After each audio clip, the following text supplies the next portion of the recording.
आपका जीवन बड़ा ही मंगल है। वो 4 भाव कौन से होना चाहिए? 4 भाव। सामयिक पाठ में आचार्य अमित गति मुनिराज ने कहा, सत्वेषु मैत्री गुणेषु प्रमोदम क्लिष्टेषु जीवेषु कृपा परत्वम् माध्यस्ते भावं विपरीत वृत्तौ सदा ममात्मा विद्धाति।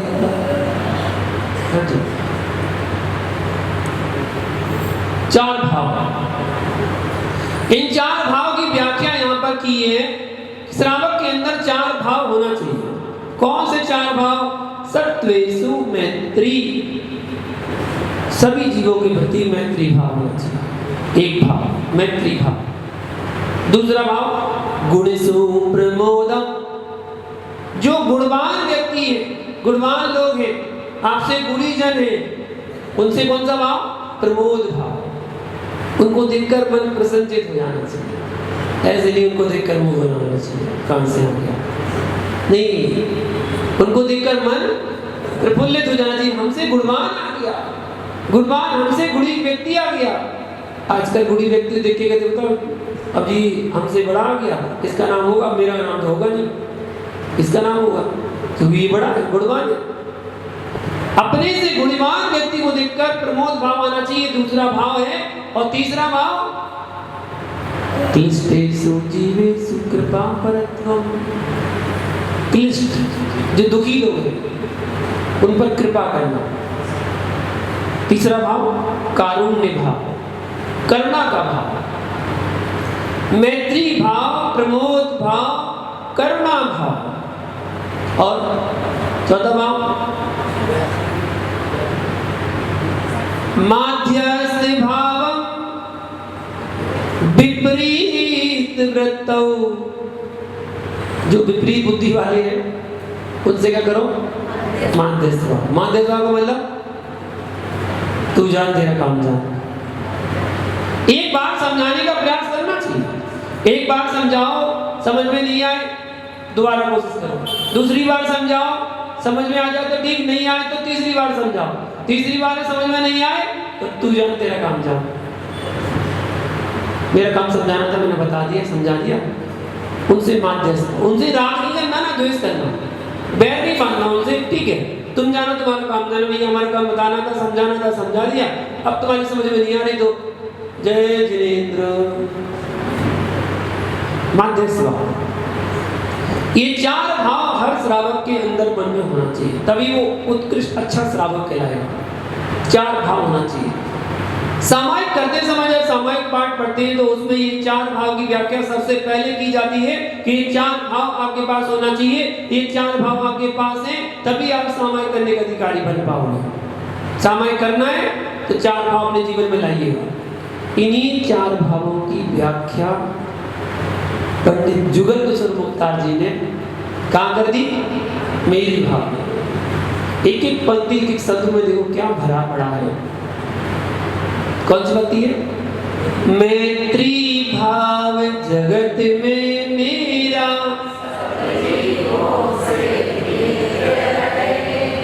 दीन दुखी जीवों पर मेरे और दुर्जन क्रूर कुमार्ग रतों पर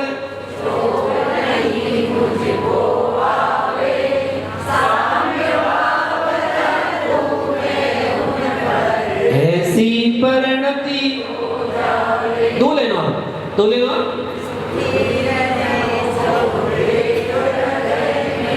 मेरे प्रेम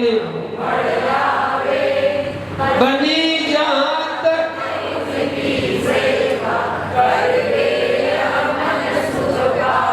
कितने अच्छे आप लोग को पूरी मेरी भावना मेरे को कितने अच्छे से याद है। सही में एक एक शब्द इतना अच्छे से याद है, सुन के मन दिल गार्डन गार्डन हो जाता है,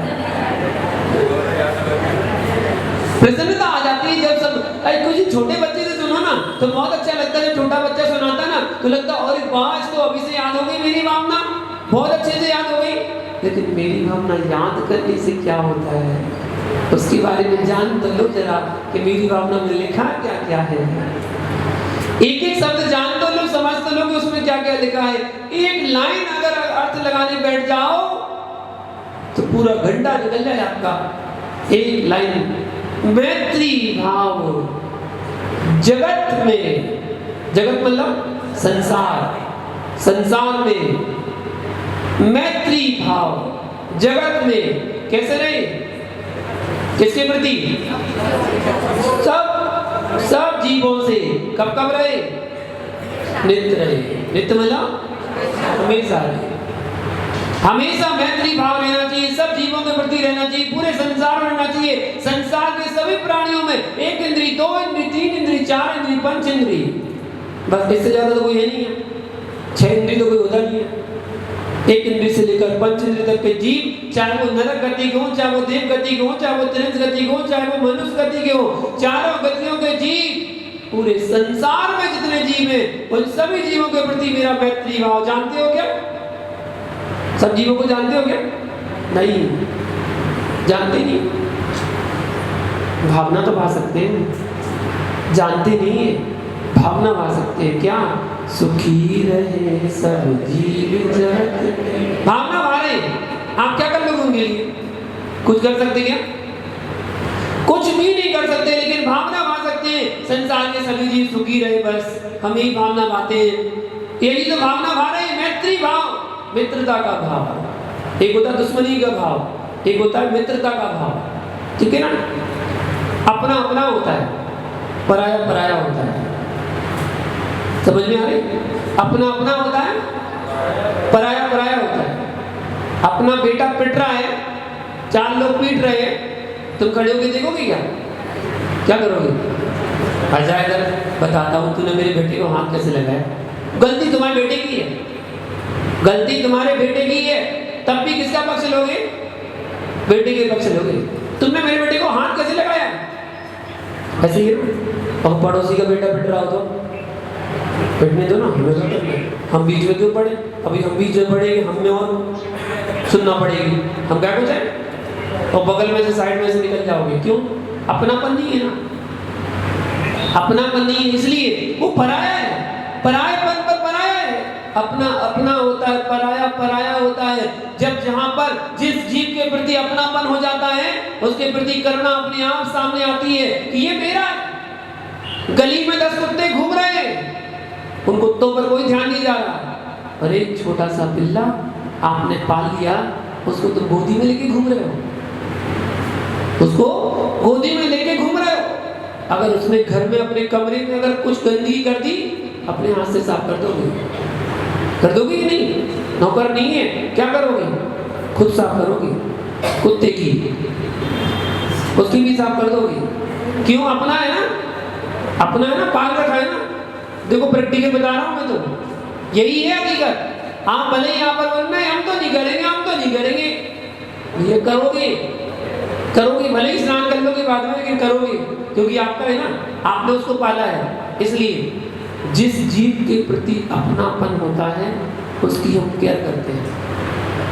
अपनापन होना चाहिए, वो अपना है। साधु तो पूरे बहुत सारे हैं। जिस साधु को आप जानने लगते हैं, पहचानने लगते हैं, साधु तुम्हें जानने लगते हैं, तुम साधु को जानने लगते हो। किसके साधु है वो?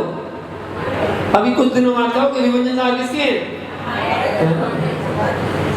कुछ दिनों बाद देखिए सब लोग जब जानने लगेंगे ना, क्योंकि हमारे मुनिराज हैं। आप देख लेना, अगर सैकड़ों के बीच में हम बैठे होंगे ना, वो वाले हैं हमारे मुनिराज, ऐसे पहचानोगे, वो वाले हैं हमारे। अभी जब सम्मेलन में आया था ना इंदौर में, भट्टाचार महोत्सव में, इतने सारे साधु थे मंच में। अब जितने भी लोग पहचान वाले, पश्चिम बंगाल वाले आए, दिल्ली वाले, वो बैठे विवेक सागर जी हमारे, वो बैठे। हमारे रिश्तेदारी हो गई क्या हमारी? है रजिस्ट्रेशन करवा लिया क्या? ये रजिस्ट्री करवा ली, ये वाले हमारे राम हो गया, उनसे हमारा अपनापन हो गया। जिनसे अपनापन होता है उसी के प्रति हमारे मैत्री भाव होते हैं, मित्रता का भाव। मित्रता का भाव जहां सब जीवों के प्रति आ जाए, हर जीव के प्रति, चाहे वो चींटी हो, मक्खी हो, मच्छर हो, छोटे से छोटा जीव क्यों ना हो, जब मित्रता का भाव आएगा ना तभी उसकी रक्षा के भाव आएंगे। उसको कष्ट ना हो जाए, उसको दुख ना हो जाए, उसको पीड़ा ना हो जाए, थोड़ा सा साइड में निकल जाइए, उसको निकल जाने दो पहले, कोई बात नहीं, हम धीरे चले जाएंगे, आराम चले जाएंगे, उसको निकल जाने दो पहले। ऐसे भाव जब आपके अंदर आ जाएंगे, वो है अपनेपन के भाव। जिसको आप अपना मानोगे तभी ऐसे भाव आएंगे। तो अभी तो केवल आप अपने परिवार को अपना मानते हो, अभी तो केवल अपने रिश्तेदारों को अपना मानते हो, अभी तो केवल अपने मित्रों को अपना मानते हो, अभी तो केवल अपने पड़ोसी को अपना मानते हो। जब हर जीव को अपना मानने लग जाओ, संसार के हर जीव को अपना मानने लग जाओ, तब आएगा आपके जीवन में मैत्री भाव, तब आएगा मैत्री भाव। तब ये पंक्ति पढ़ना चाहता, मैत्री भाव जगत में मेरा, सब जीवों से नित रहे। ये पंक्ति कितना आसान है पढ़ना, कितना आसान है कि ना, 4-5 शब्द में मैत्री भाव जगत में मेरा, सब जीवों से नित रहे। ऐसे पढ़ लो बस, पढ़ के रट्टू की तरह आगे बढ़ जाओ। नहीं, मैत्री भाव आएगा कब? सब जीवों के प्रति अच्छे भाव, निर्मल भाव। सबको अपना मानो ना, सबको अपना मानो, क्योंकि जो जीव है वो कभी ना कभी आपके अपने थे, ठीक ही नहीं। हम तो जैन धर्म के अनुयायी हैं, और जैन धर्म के अनुयायी तो हम तो मानते हैं कि पूर्व जन्म भी होता है और अपर जन्म भी होता है। हम पूर्व में कहीं ना कहीं से तो जन्म लेकर आए हैं, कहीं से मरण करके आए हैं, यहाँ पर जन्म ले लिया, यहाँ अपनी आयु पूरी करेंगे और आगे जन्म ले लेंगे, निश्चित है। मानते हैं, हम तो इसको मानते हैं ना, इसको मानते हैं। जब मानते हैं तो उसको जीवन में अपनाओ, लेकिन जब तक वो हमारी पर्याय में रहता है, हमारे साथ, जिससे हमारा राग है, तब तक तो हमारा अपना मानते हैं। उसकी बात जाने के बाद वो कहीं चला जाए, हमें क्या करना, उसकी बात कोई नहीं मानता। भैया, एक बेटा माँ को माँ कहता था, उसकी हर समय दृष्टि रहती थी, बोली आज माँ को आशीर्वाद दे दो, आज माँ के वियोग में विकल्प कर रहा था, माँ चली जाएगी, माँ चली जाएगी, विकल्प कर रहा था। लेकिन जिसे माँ कहता था, वह किसी के गर्भ में जाकर उसके घर में जन्म लेने वाली है। आप सो ही कह पाओगे, वह पर पहले से ही था, जन्म लिया था तो मरना निश्चित था। जो पहले से ही पर था, वो पर घर में चला गया। आप कहते ना, बेटी तो पराए घर की धन है, पराए घर का धन आपने पाल पोस के बड़ा किया और फिर उसके बाद भेज दिया, जा बेटा झाड़ू पोछा करियो, यही और क्या है, झाड़ू पोछा करियो बेटा, बर्तन मांजियो, कपड़े धोइयो, खाना बना खिलाइयो, सास ससुर को मम्मी पापा समझियो, और देवर को भैया समझियो, नंद को बहन समझियो। एक सब जरूर बोल दीजिए, समझियो है नहीं है, समझियो है। बुंदेलखंड की कहावत याद आ गई, सुनाऊं क्या? पहले की माँ और अब की माँ क्या संस्कार देती है पंडित जी? बुंदेलखंड में पहले की माँ अपनी बच्ची को जब भेजती थी, जाया करती थी ना, तो एक जिनवाड़ी हाथ में देती थी, बेटा ये माँ तुम्हारा साथ दे या ना दे कोई जरूरी नहीं है, वो माँ तुम्हारा साथ दे ना दे जरूरी नहीं है, लेकिन ये माँ जीवन भर तुम्हारा साथ निभाएगी। इस माँ को कभी मत छोड़ना। ये जिनवाड़ी माँ है, जिनवाड़ी माँ कभी साथ मत छोड़ना। दोनों माँ तुम्हारा साथ छोड़ सकती है, ये माँ तुम्हारा साथ कभी नहीं छोड़ेगी। इसको अध्ययन करना, इसको पढ़ना बेटा, और सबका ध्यान रखना। ये क्या की भेजते थे। और अब तो पंचम काल, तो पंचम काल की मम्मियाँ कैसे समझा देती हैं? लाडली सुता, ध्यान से सुनना, शब्द एक शब्द सुनना, लाडली सुता तू अब जाए के पराए घर। किसी शब्द का अर्थ नहीं आया तो पंडित से पूछ लेना, बुंदेलखंडी है पक्की। लाडली सुता तू अब जाए के पराए घर, कबहू किसी की धमकी में मत अयोरी। लाडली सुता तू अब जाए के पराए घर, कबहू किसी की धमकी में मत अयोरी। देवरानी जेठानी जेठ देवर ससुर सास, देवरानी जेठानी जेठ देवर ससुर सास, लड़ने में काहू ते पिछाड़ी मत रहियोरी।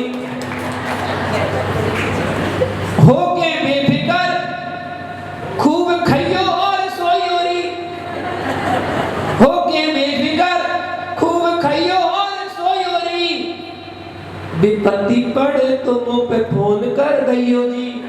अब का पत्ती पड़े और दब के ना रहियो मेरी बेटी ससुराल माई, दब के ना रहियो मेरी बेटी ससुराल माई। कोई एक बात कहे ताए सैकड़ों सुनाइयो री।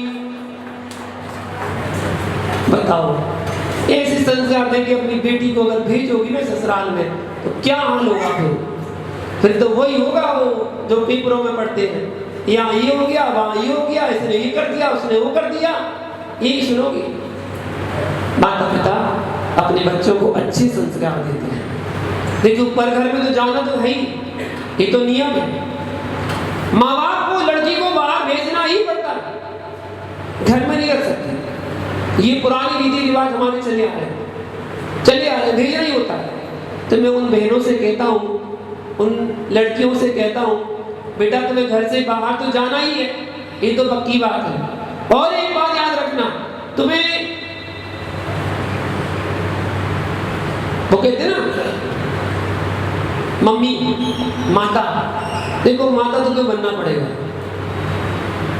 बस अंतर इतना है, एक होता है पीछी वाली और एक होता है झाड़ू वाली। कौन सी वाली?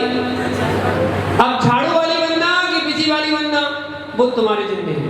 घर से बाहर तो जाना ही पड़ेगा, माँ बाप तुम्हें घर में नहीं रखेंगे, वो घर से बाहर निकालेंगे, तुम्हारी शादी करेंगे तो तुम्हें घर से बाहर जाना पड़ेगा। तुम दीक्षा लोगे तो घर से बाहर जाओगे, दो रास्ते तुम्हारे पास है, दो में से एक रास्ता तुम्हें चुनना है। कौन सा रास्ता चुनोगे वो तुम्हारे ऊपर है, या तो झाड़ू वाली माता जी बनो या पीछी वाली माता जी बनो। झाड़ू वाली माता जी बनोगे, एक घर में झाड़ू लगाओगे, और पीछी वाली बने तो पूरे जग में पूरे भारत में सबको सर पर पीछी लगाओगे। वो सब तुम्हारे ऊपर है, निर्णय तुम्हारा। पर धन पर को पर घर ही जाना है, ये पर ही है। अब जी पर घर से यहाँ आ भी जाए, ध्यान रखना बालिका के रूप में वापस आ भी जाए, परंतु यह पुत्र ही उसे स्वीकार नहीं कर पाएगा। जो पुत्र अपनी माँ से बड़ा प्रेम करता है, बड़ा राग करता है, मेरी माँ, आयु पूरी होने के बनने के बाद जब माँ चली जाती है और दूसरे घर में पुत्री बन के जन्म हुई और फिर उसको पुत्र बोले, स्वीकार कर सकता है क्या? नहीं। अपना अपना जब तक अपना थे तब तक राग था, और पराया हो गया तो गया। एक घटना है, सत्य बताओ, बिल्कुल सत्य घटना। एक यादव की कन्या थी, तो उसने मरण किया, आयु पूरी हुई, मरण हो गया, और मरण करके अपने पड़ोस के साहू के घर में जन्म ले लिया। हकीकत घटना है, साहू के घर में उसने जन्म लिया। 2.5-3 वर्ष की बालिका हुई और अपनी तोतली भाषा में कहती कि ये मेरे दादाजी हैं। उसे जाति स्मरण हुआ, ये मेरे दादाजी हैं, यहाँ पर मेरे खिलौने रखे हुए हैं, सब बता रही है, यहाँ पर मेरे खिलौने रखे हुए हैं। हमने अपनी आंखों से देखा, वहां पर यादव जी के घर में प्रवेश कर गई वो, और जैसे घर में प्रवेश किया वह दादाजी थे, उनकी बेटी थी पहले पूर्व पर्याय में। वह थोड़ा छुआछूत करते थे, छुआछूत कर विशेष ध्यान देते थे। वे डंडा लेकर खड़े हो गए। मैं देख रहा था कि देखो 2.5 वर्ष पूर्व इस द्वारे पर इस कन्या के लिए लोग रो रहे थे। जब इसको लेके जा रहे थे तो लोग रो रहे थे, इकलौती बेटी थी। पर आज वही जी कह रहा है कि ये मेरे दादाजी हैं, सब कुछ बता दिया, यहाँ मेरे खिलौने हैं, यहाँ मैं खेलती थी, यहाँ मैं सोती थी, सब कुछ बता दिया, लेकिन ना उसके खिलौने दिए, ना उसको घर में आने दिया, और कह दिया आज से भूलना मत कि मैं तेरा पिता, मैं तेरा दादा, आप मेरी बेटी नहीं हो। तब लगा कि ये तो भवांतर की दृष्टि है। किसकी दृष्टि? भवांतर की दृष्टि है। या इसी भाव में देख लो, वर्तमान में देख लो, इसी भाव में एक पति पत्नी झगड़ा हो जाता है, एक बेटा माँ के पास और एक पिता के पास, ठीक है। जो पिता के पास चला गया वह माँ के प्रति अच्छे भाव नहीं रख रहा है, और जो माँ के पास रह गया वो पिता के प्रति अच्छे भाव नहीं रख रहा है। समाज में ऐसा भी देखने को मिलता है, ऐसा भी देखने को मिलता है। जबकि हम जानते हैं कि पूर्व भाव होता है, आगे का भाव होता है। जब इसी भाव में हम जो हमारा था आज वो दूसरे घर में जन्म ले लिया, हम उसको स्वीकार नहीं कर पा रहे, तो मैत्री भाव कहां से आएगा?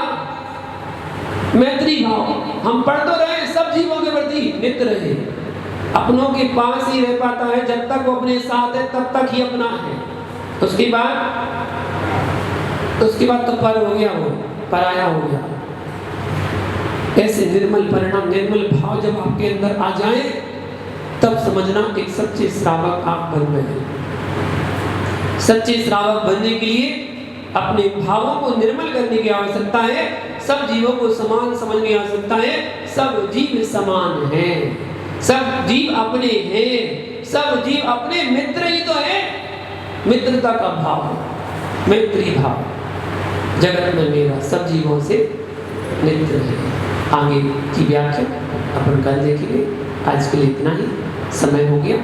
आज समझना घर पर जाकर कि मैत्री भाव हमारा है कि नहीं, मैत्री भाव हमारा कितना है और किसके प्रति है, किसके प्रति है, कितना है, इतना समझना। फिर आपको समझ में आएगा कि मैत्री भाव है क्या। उसके बाद हम जिन धर्म में प्रवेश करेंगे। इसी मंगल भावना के साथ जय बोलो शांतिनाथ भगवान की।